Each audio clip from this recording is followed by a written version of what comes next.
नमस्कार, स्वागत है आप सभी का आपके अपने यूट्यूब चैनल एमनिसा क्लासेस में।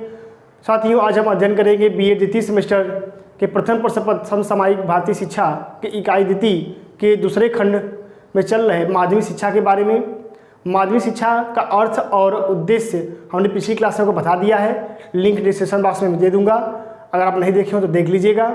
और आज हम बात करेंगे कि माध्यमिक शिक्षा का प्रचार प्रसार कैसे हो और माध्यमिक शिक्षा के प्रचार प्रसार में क्या समस्याएं आई हैं और उनका समाधान कैसे किया जाएगा, इन्हीं की चर्चा हम इस क्लास में करेंगे। तो साथियों, अंत तक बने रहिए, कापी पेन उठा लीजिए और अपने नोट्स स्वयं तैयार करते रहिए, ठीक है। तो चलिए बिना देर के बात करेंगे कि माध्यमिक शिक्षा का प्रसार। देखिए, माध्यमिक शिक्षा का प्रचार प्रसार करने के लिए, उसको जन जन तक पहुँचाने के लिए प्रत्येक बच्चा माध्यमिक शिक्षा प्राप्त कर ले, कई सारे योजनाएं चलाई गई। उन योजनाओं में पंचवर्षीय योजना जब लागू की गई तो पंचवर्षीय योजना में माध्यमिक शिक्षा को भी ध्यान में रखा गया और उसके लिए भी कुछ न कुछ प्रावधान किए गए। क्या क्या प्रावधान किए गए हमने यहाँ पर लिखा हुआ है, नोट डाउन किया है, आप इसको नोट डाउन कर लीजिएगा। देखिए, पहली जब पंचवर्षीय योजना लागू की गई तो उसमें क्या कंडीशन थी, उस समय स्थिति यह थी कि स्थानीय विद्यालयों में 12.4%, जबकि राजकीय विद्यालयों में 14.7% तथा प्राइवेट विद्यालयों में जो बच्चे पढ़ने वाले थे उनकी संख्या 72.9% थी। लेकिन इसमें और सुधार करने की आवश्यकता थी, क्योंकि प्राइवेट विद्यालयों में संख्या ज़्यादा थी, राजकीय और स्थानीय विद्यालयों में संख्या कम थी, ठीक। तो इसको सरकार ने जब ध्यान में रखा कि प्रथम पंचवर्षीय योजना जब लागू की गई तो यह कंडीशन थी। इसके बाद जब दूसरी पंचवर्षीय योजना लागू की गई तो उसमें माध्यमिक शिक्षा में कृषि शिक्षा का विस्तार करके कृषि पाठ्यक्रमों को आरंभ किया गया विद्यालय में, ठीक, जिससे कि बालक कृषि शिक्षा के रूप में भी रुझान ले सके। आगे है तृतीय पंचवर्षीय योजना। तृतीय पंचवर्षीय योजना जब लागू की गई तो उस समय विज्ञान व तकनीकी शिक्षा पर जोर दे करके उत्पादन को शिक्षा से जोड़ा गया, यानी माध्यमिक शिक्षा में विज्ञान और तकनीकी का भी समावेश किया गया। बालकों को विज्ञान और तकनीकी की भी शिक्षा प्रदान की जाने लगी, ठीक है। आगे देखेंगे हम चौथी पंचवर्षीय योजना। देखिए, चौथी पंचवर्षीय योजना जो है यह महत्वपूर्ण है। क्यों महत्वपूर्ण है समझेंगे कि गुणात्मक शिक्षा पर जोर तथा व्यवसायीकरण की शुरुआत, यहीं से व्यवसायीकरण की शुरुआत होती है चौथी पंचवर्षीय योजना से, ठीक। तो यही बात कर रहा है कि गुणात्मक शिक्षा पर, यानी शिक्षा तो प्रदान की जा रही थी लेकिन शिक्षा गुणात्मक नहीं थी, इसलिए कह रहा है गुणात्मक शिक्षा पर जोर दिया गया और व्यवसायीकरण, यानी शिक्षा प्राप्त करके बालक व्यवसाय कर सके इसके लायक उसको बनाने पर जोर दिया जाने लगा, ध्यान दिया जाने लगा। तो ये व्यवसायीकरण और गुणात्मक शिक्षा ये आपके आते हैं चौथी पंचवर्षीय योजना के अंतर्गत। चौथी पंचवर्षीय योजना में क्या किया गया कि गुणात्मक शिक्षा और व्यवसायीकरण की शुरुआत की गई माध्यमिक शिक्षा के अंतर्गत। आगे देखेंगे हम पाँचवीं पंचवर्षीय योजना जब लागू की गई, इसमें बालकों को प्रोत्साहित करने के लिए छात्रवृत्ति की संख्या में वृद्धि कर दी। छात्रवृत्ति पहले ही मिलती थी लेकिन छात्रवृत्ति की संख्या में वृद्धि की गई, छात्रवृत्ति की रकम को बढ़ा दिया गया और विद्यालय भवनों पर ध्यान दिया गया। जो विद्यालय भवन जर्जर हो चुके थे और मरम्मत की मांग कर रहे थे, जहाँ विद्यालय की जरूरत थी वहाँ माध्यमिक विद्यालय स्थापित किए गए तथा उनका पुनर्निर्माण हुआ, उनको फिर से सही ढंग से स्थापित किया गया। आगे देखेंगे हम, यह तो पाँचवीं पंचवर्षीय योजना की बात हुई। छठी पंचवर्षीय योजना में क्या होता है, इसमें व्यवसायिक शिक्षा का प्रसार होता है और शिक्षा के विस्तार पर बल दिया जाता है कि माध्यमिक शिक्षा को और विस्तारित रूप से बालकों को प्रदान किया जाए, जिससे कि वह सारी चीज़ों को कंठस्थ कर सके और समझ सके। तथा व्यवसायिक शिक्षा का प्रसार किया गया कि जो बालक आगे जाकर के बनना चाहता है वह उस व्यवसाय से संबंधित ज्ञान प्राप्त कर सके, इसको माध्यमिक शिक्षा में जोड़ा गया, ठीक। आगे देखेंगे हम सातवीं पंचवर्षीय योजना। सातवीं पंचवर्षीय योजना में शिक्षा को आर्थिक विकास के साथ जोड़ा गया कि जो इकोनॉमिक डेवलपमेंट है वह एजुकेशन के द्वारा हो। एजुकेशन और यानी कि शिक्षा और आर्थिक विकास, यानी बालक पढ़ करके देश की अर्थव्यवस्था में सहयोग दे सके, ऐसी संरचना, ऐसे पाठ्यक्रम को लागू किया गया माध्यमिक शिक्षा के अंतर्गत, ठीक, जिससे कि प्रचार प्रसार उसका हो सके, बालक उसको अध्ययन कर सके। आगे देखेंगे हम आठवीं पंचवर्षीय योजना। देखिए, जितनी पंचवर्षीय योजनाएं हैं सब में कुछ न कुछ माध्यमिक शिक्षा में कुछ विस्तार हुआ ही है, ठीक, कुछ न कुछ दे करके ही गई है। ध्यान दिया गया है हर पंचवर्षीय योजना में। तो वो कह रहा है कि 8वीं पंचवर्षीय योजना में रोजगार परक शिक्षा प्रदान करने पर जोर दिया गया कि शिक्षा ऐसी न हो कि बालक पढ़ ले और पढ़ने के बाद वह कुछ करने लायक न रह जाए। जैसे कि आपने बीए कर लिया है और बीए करने के बाद अब आपको नहीं समझ आ रहा कि हम क्या करें आगे, ठीक है। मान लीजिए माता पिता ने कहा कि अब जाओ तुम भी कुछ करने लायक हो गए हो, बीए तक पढ़ लिए, ग्रेजुएट हो गए हो, कुछ करो, तो आप कहेंगे हमारे पास कोई कला है ही नहीं, हम क्या करें। वहीं आपका जूनियर 10 पास करके आईटीआई कर लिया, पॉलिटेक्निक कर लिया है, कहीं बाहर जाएगा तो उसकी शुरुआती तनख्वाह 15,000 से कम नहीं होगी, जबकि आपको बहुत दिक्कत होगी। अगर किसी विद्यालय में पढ़ाने भी जाएंगे तो 5 से 7 साल से ज़्यादा नहीं मिलेगा बीए की डिग्री पर, ठीक। तो यही कह रहा है कि रोजगार पर शिक्षा प्रदान करने पर जोर दिया गया। आगे देखेंगे हम 9वीं व 10वीं, ये देख रहे हैं आप, ये प्रथम से लेकर के 12वीं पंचवर्षीय योजना तक हमने यहाँ पे लिखा हुआ है। तो 9वीं व 10वीं पंचवर्षीय योजना में क्या हुआ कि केंद्र व राज्य सरकारों में बंटवारा हुआ कि जो माध्यमिक शिक्षा पर व्यय किया जाएगा उसमें बंटवारा होगा। तो इसमें यह निश्चित किया जाएगा कि केंद्र सरकार 70% और राज्य सरकार 30% खर्च को वहन करेगी, जो भी इस पे आएगा। मान लीजिए कि 1,000 करोड़ रुपए गिर रहा है हर साल, तो उसमें से 30% जो होगा वह राज्य सरकार और जो 70% होगा वो केंद्र सरकार वहन करेगी। इसके बाद 9वीं और 10वीं पंचवर्षीय योजना में ही हुआ। उसके बाद है 11वीं पंचवर्षीय योजना। 11वीं पंचवर्षीय योजना में कुछ उजाला नहीं होता है, यह अनुपात जो होता है यह 75 और यह 25 अनुपात हो जाता है, ठीक है, 11वीं पंचवर्षीय योजना में। और इसके बाद आती है 12वीं पंचवर्षीय योजना। 12वीं पंचवर्षीय योजना में यह अनुपात आधे आधे का हो जाता है कि आधा जो है रकम वह केंद्र सरकार के द्वारा वो प्रदान किया जाएगा और आधा जो खर्च है वह राज्य सरकार उठाएगी, ठीक। तो यह कहीं न कहीं माध्यमिक शिक्षा को प्रचार प्रसार करने के लिए, ठीक है, माध्यमिक शिक्षा का प्रचार प्रसार कराने के लिए यह कहीं न कहीं हर पंचवर्षीय योजना में उसको ध्यान में रखा गया था, ठीक। तो यह तो बात होगी माध्यमिक शिक्षा के प्रचार और प्रसार की, ठीक। अब हम बात करेंगे कि माध्यमिक शिक्षा के प्रचार और प्रसार में जब इतना किया गया, हर पंचवर्षीय योजना में ध्यान दिया गया, तो ऐसे कौन कौन सी समस्याएं हैं जिनके द्वारा माध्यमिक शिक्षा का प्रसार नहीं हो पाता है। तो पहले मैं चाहता हूँ कि स्क्रीनशॉट इसका ले लीजिए आप, फिर मैं आगे भी आपको बताता हूँ। किनारे हो जाते हैं, नहीं तो आप कहते हैं कि स्क्रीनशॉट देने का मौका नहीं देते हैं सर। हो गया होगा, उम्मीद करता हूँ, ठीक है। तो इसको हम इरेज कर देते हैं। और आप सभी लोग बिल्कुल परेशान मत हुई, कमेंट आते हैं। अच्छा, जब मैं सेकेंड सेमेस्टर की क्लास लेता हूँ तो 4th सेमेस्टर कमेंट आते हैं कि 4th सेमेस्टर क्लास कब चलेगी, और जब मैं 4th सेमेस्टर पढ़ाता हूँ तो कमेंट आते हैं कि सेकेंड सेमेस्टर क्लास कब चलेगी। तो देखिए, क्लास तो आप एक ही ऊपर है कि आप क्लास कब कराना चाहते हैं, कब चलाना चाहते हैं। मतलब ये है कि जितने आपके व्यू होंगे, जितनी ज़्यादा व्यू होंगे उतनी जल्दी आपको क्लास मिलेगी, ठीक है। तो ये अब आपके ऊपर है। एक बात मैं और बता देना चाहता हूँ उसी के साथ कि टेलीग्राम पे एन मिसाल क्लासेस का चैनल आ चुका है और वहाँ पे भी आप ज्वाइन करके कोई समस्या हो तो वहाँ पूछ सकते हैं, या जो जानकारी शिक्षा संबंधित होती है हम वहाँ पर भी अपडेट करते हैं, तो वहाँ से भी आप जानकारी प्राप्त कर सकते हैं, ठीक है। तो हम बात करेंगे कि माध्यमिक शिक्षा के प्रचार प्रसार की समस्याएँ, ठीक। तो आप हेडिंग बना लीजिएगा, समस्याएँ। ये तो प्रचार प्रसार की बात थी, ठीक है, समस्याएँ। तो सबसे पहली समस्या क्या है, समस्या को नोट डाउन करते हुए हम चलेंगे, ठीक। तो सबसे पहली समस्या है कि स्कूल जाने वाले बालकों की संख्या में वृद्धि, ठीक है। सबसे पहली समस्या है कि स्कूल जाने वाले बालकों की संख्या में वृद्धि हो रही है। तो अब ये कहें कि बालकों की वृद्धि हो रही है तो सर दिक्कत क्या है, पहले नोट कर लीजिए। विद्यालय, ठीक है, जाने वाले, ठीक है, बालकों की संख्या में वृद्धि, बालकों की संख्या में वृद्धि। अब देखिए, समस्या इस बात की है, यह समस्या है कि विद्यालय जाने वाले बालकों की संख्या में वृद्धि, और वृद्धि हो रही थी तो अच्छी बात है कि वृद्धि हो रही है, सब चाहता है कि भाई वृद्धि हो। लेकिन दिक्कत यहाँ पर यह है कि स्कूल जाने वाले बालकों की संख्या में वृद्धि तो हो रही है, लेकिन विद्यालय क्या है, कम पड़ जा रहे हैं, विद्यालय में जगह नहीं है, जिससे कि असमंजस और अव्यवस्था उत्पन्न हो रही है, ठीक। तो यह क्या है, यह समस्या है कि जनसंख्या तेज़ी से बढ़ रही है, ठीक। जनसंख्या पर भी थोड़ा नियंत्रण करना होगा और स्कूल जाने वाले बालकों की संख्या में वृद्धि हो रही है, ठीक। लेकिन समस्या यहाँ पर यह है कि पर्याप्त वहाँ पे व्यवस्था नहीं है। तो स्कूल जाने वाले बालकों की संख्या में वृद्धि हो रही है, परंतु विद्यालयों में पर्याप्त उनके बैठने की व्यवस्था और जो उपकरण हैं वो हमको प्राप्त नहीं हो पाते हैं। ठीक है, तो आगे लिखेंगे हम इसी से कि शिक्षा का प्रबंध सही नहीं होना, शिक्षा का प्रबंध सही से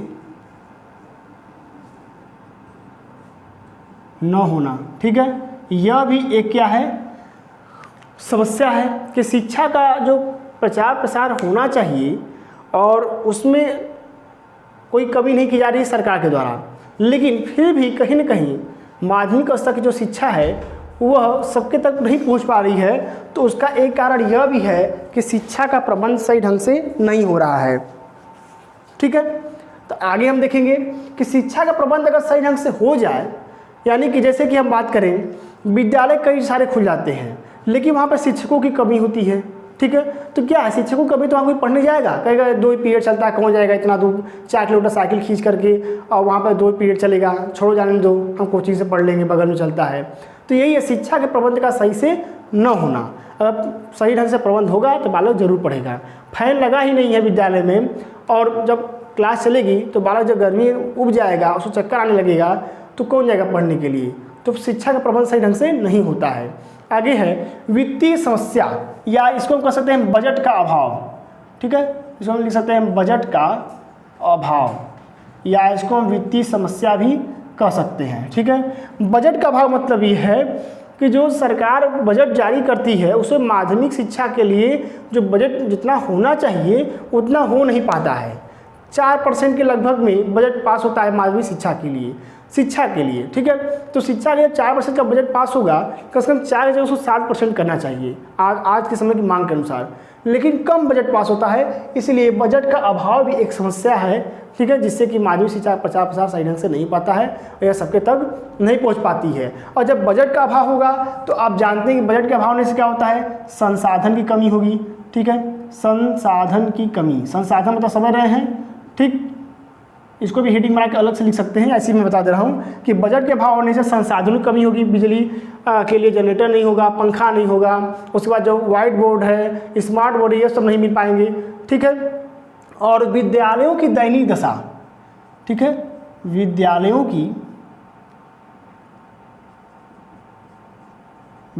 की जो दशा है वो भी खराब होगी। विद्यालयों की दयनीय दशा।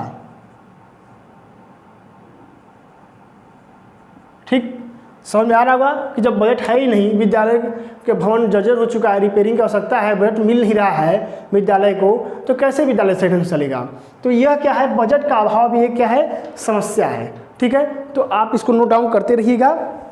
अब हम आगे देखेंगे, ये 1 2 3 हो गए। चौथा हमारा है स्थानीय सहयोग न मिलना। स्थानीय सहयोग न मिलने का मतलब यह है कि जो स्थानीय लोग हैं, स्थानीय सहयोग का अभाव।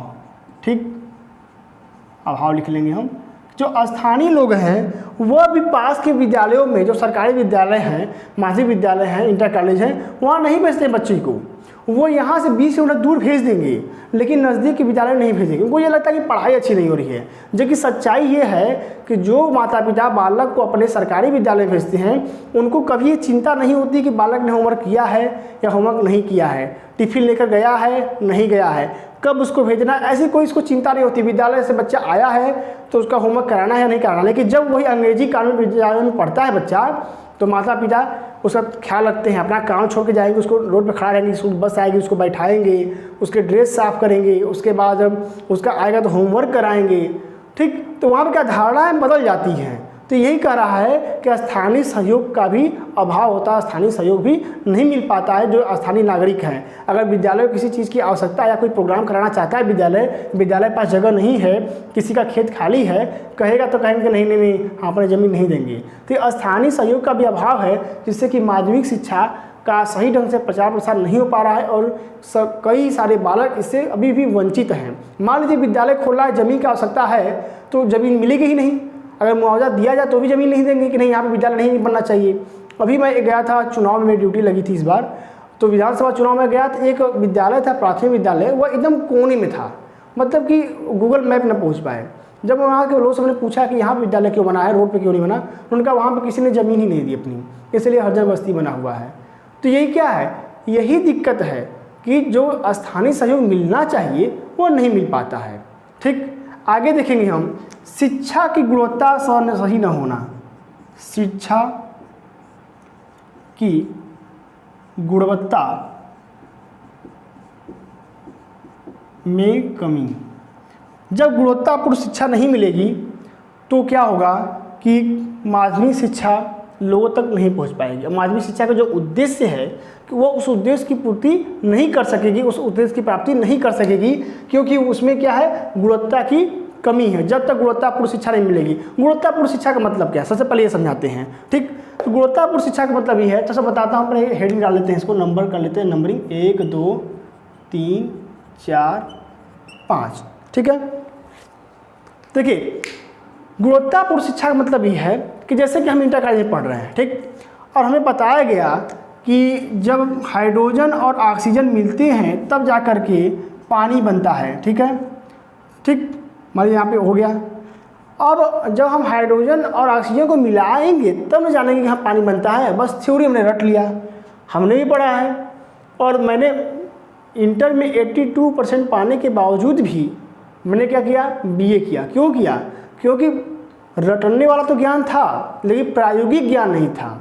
ठीक है, हमने रट तो लिया कि मैग्नीशियम ये करने पर ये इससे बनता है, लेकिन कैसे क्या होता प्रायोगिक ज्ञान नहीं था। तो यह क्या, यह कहीं ना कहीं शिक्षा की गुणवत्ता में कमी है। ठीक, आगे हम बात करेंगे शिक्षा की गुणवत्ता में कमी के बाद। ठीक है, संसाधनों का सही ढंग से प्रयोग न होना। तो पहली बात तो यहाँ पे हमने लिखा कि संसाधन की कमी, लेकिन यहाँ पे है कि अगर संसाधन है भी, संसाधनों का सही ढंग से यानी उचित ढंग से, सही ढंग से प्रयोग न होना, प्रयोग न होना।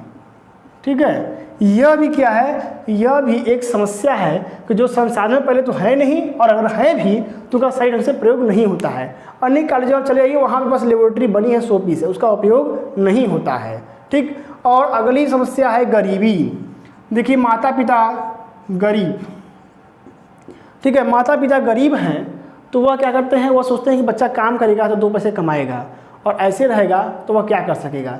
इसलिए गरीबी भी कहीं ना कहीं एक प्रमुख मुद्दा बन जाता है आपके माध्यमिक शिक्षा जिससे बालक प्राप्त नहीं कर पाता है। ठीक है, और गरीबी तो है, मान लीजिए कुछ अभिभावक ऐसे हैं जो कि गरीब रहते हुए भी अपने बच्चे को पढ़ाते हैं। तो इसलिए एक और भी कारण बनता है कि अभिभावकों का शिक्षित न होना।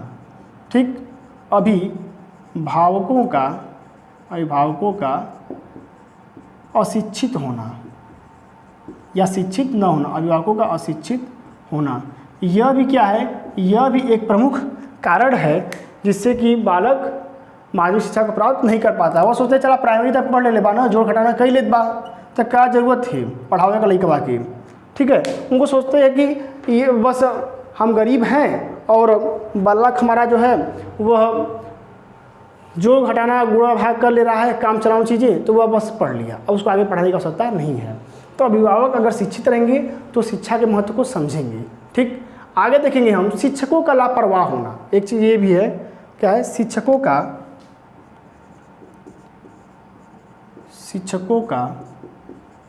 लापरवाह होना। देखिए जब तक शिक्षक नहीं बनते हैं तब तक तो खूब कसम खाते हैं कि शिक्षक बन जाएंगे तो खूब अच्छे से पढ़ाएंगे।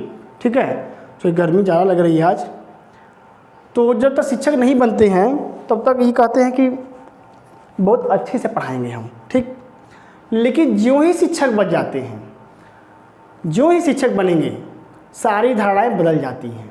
ठीक है, ऐसा बहुत लोग सा होता है, मैं सबको तो नहीं कह सकता, लेकिन 100 में से 70% लोग ऐसे ही होते हैं कि नौकरी मिलते हैं उनकी धारणाएं बदल जाती हैं। जो भी उनके अरमान होते हैं पढ़ाने के, या शुरुआत में 1-2 साल बहुत अच्छे से पढ़ाते हैं लेकिन फिर वो सिस्टम के साथ बदल जाते हैं, उनका भी वही हाल हो जाता है। तो ये शिक्षकों का लापरवाह होना, ठीक है, यह भी क्या है, एक प्रमुख समस्या है जिससे कि बालक, जैसे कि बालक विद्यालय गया, अध्यापक आए हैं लेकिन क्या कहेंगे, आज हम नहीं आएंगे, आज हमारे पेट में दर्द है। कल गया, कल गए, अच्छा ठीक है, घंटी लग गई, उसके बाद 10 मिनट बाद वो आए, फिर किताब खोले, देखे, शुरू किए, 5-10 मिनट पढ़ाए, उसके बाद फिर घंटी लग गई, क्लास ख़त्म हो गई।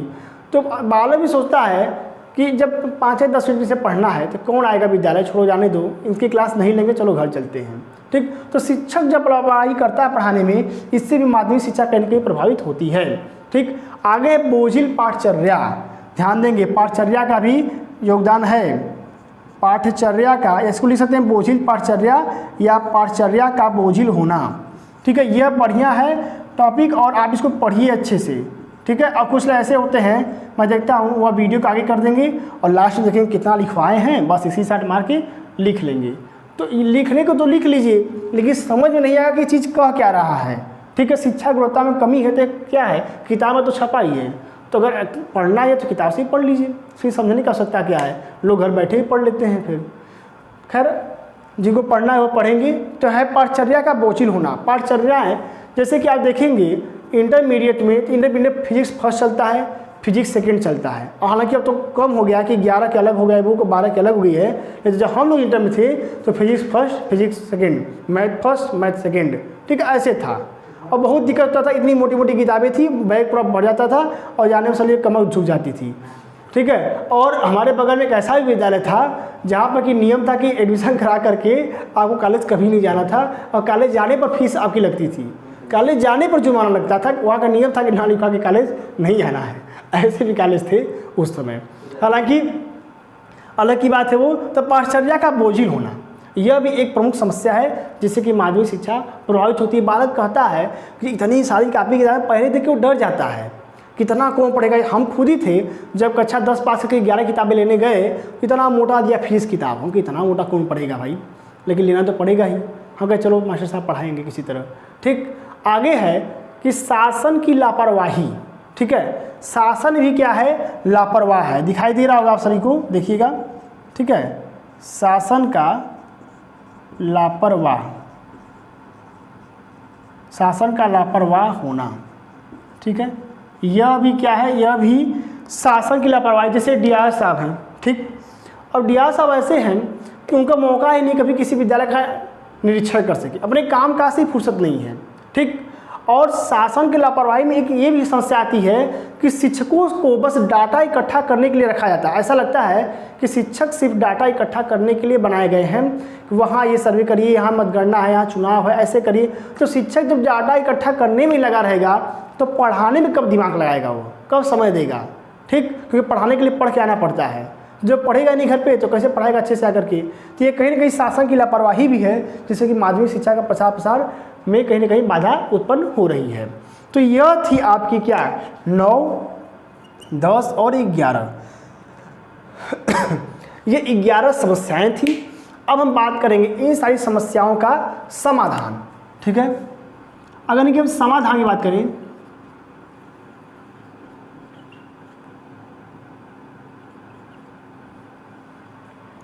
अगर इनके हम समाधान की बात करते हैं, ठीक है, तो समाधान में यह है कि जो समस्या है बस इसी का समाधान आप हेडिंग बना करके लिख दीजिए। जैसे कि लिखिए कि विद्यालय जाने वाले बालकों की संख्या में वृद्धि, तो इसका समाधान हेडिंग बना कर लिखिए कि अधिक से अधिक विद्यालयों का क्या, अधिक से अधिक विद्यालयों की स्थापना करना। ठीक, पहला समाधान हो गया।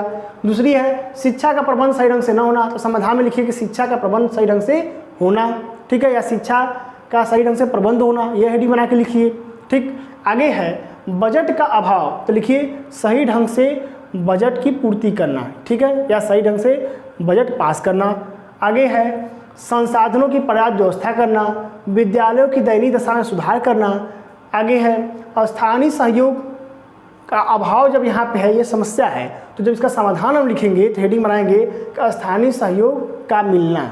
ठीक, शिक्षा की गुणवत्ता में कमी ये समस्या है तो इसका समाधान है कि गुणवत्तापूर्ण शिक्षा प्रदान करना। ठीक, आप खुद से लिखिए, मेरे भरोसे मत देखिए मैं लिखवाऊंगा एक एक चीज़, आप खुद से लिखिए। समस्या आगे है संसाधनों का सही ढंग से प्रयोग न होना, तो समाधान में आप लिखिए कि संसाधनों का सही ढंग से प्रयोग होना। यानी कि ये जो समस्याएं हैं आपकी 11, ये सारी समस्याओं में ही इनके समाधान छिपे हुए हैं। बस आपको समाधान क्या करना है, निकालना है, देखना है। कैसे, गरीबी, तो लिखिए कि सरकार को गरीबों हेतु नई नई योजनाएं निकालना जिससे कि वे अपने बालकों को प्रोत्साहित करके विद्यालय भेजें, ठीक है, या उनकी आर्थिक समस्या दूर हो सके। सरकार द्वारा गरीबों के लिए आर्थिक सहायता राशि हर माह प्रदान करना, ऐसा ही हो सकता है। आप समझदार हैं, लिख सकते हैं। आगे है अभिभावकों का अशिक्षित होना, तो अभिभावकों को जागरूक करना, ये इसका समाधान होगा, ठीक। आगे शिक्षकों का लापरवाह होना, तो शिक्षकों की लापरवाही दिखने पर उन पर आवश्यक कार्रवाई करना, यह इसका समाधान है, जिससे कि अध्यापक डरेंगे। पाठचर्या का बोझिल होना, यानी कि जो पाठचर्या है उसमें भी कहीं न कहीं जो आवश्यक चीज़ें नहीं हैं उनको भी काट करके हटा देना चाहिए। जैसे कि मैंने बताया कि पहले आप हाई स्कूल इंटर पढ़ते थे तो उसमें आपके छिपकली, मेढक, इन सभी चीज़ों के बारे में छपा होता था, लेकिन बाद में लगा कि इनकी पाठचर्या में आवश्यकता नहीं है, क्योंकि जब बीमारी आएगी तब छिपकली, मेढक काम नहीं देंगे, मानव को बीमारी प्रभावित करेगी, इसलिए उनको हटा करके मानव के श्वसन तंत्र, ठीक है, पाचन तंत्र, उत्सर्जन तंत्र, इन सभी चीज़ों को स्थान दिया गया है, जिससे कि जो बालक है वो अपने बारे में जाने, अपनी शरीर क्रियाविधि के बारे में जाने। इसी तरह पाठ्यक्रम में क्या होना चाहिए, बदलाव होना चाहिए। आगे हम देखेंगे शासन का लापरवाह होना, तो लिखना कि शासन के द्वारा माध्यमिक शिक्षा पर ध्यान देना, ऐसे लिख लेंगे हम, ठीक। तो यह होगा इसके समाधान की बात। तो इस तरह से आपने आज की क्लास में माध्यमिक शिक्षा का प्रसार, ठीक है, इसमें क्या क्या समस्याएं हैं और क्या क्या समाधान है, और माध्यमिक शिक्षा के प्रसार के लिए किन किन पंचवर्षीय योजनाओं में क्या क्या किया गया, इन सभी चीज़ों की जानकारी आपने आज प्राप्त कर ली, ठीक है। तो मिलते हैं अगली क्लास में, तब तक के लिए धन्यवाद।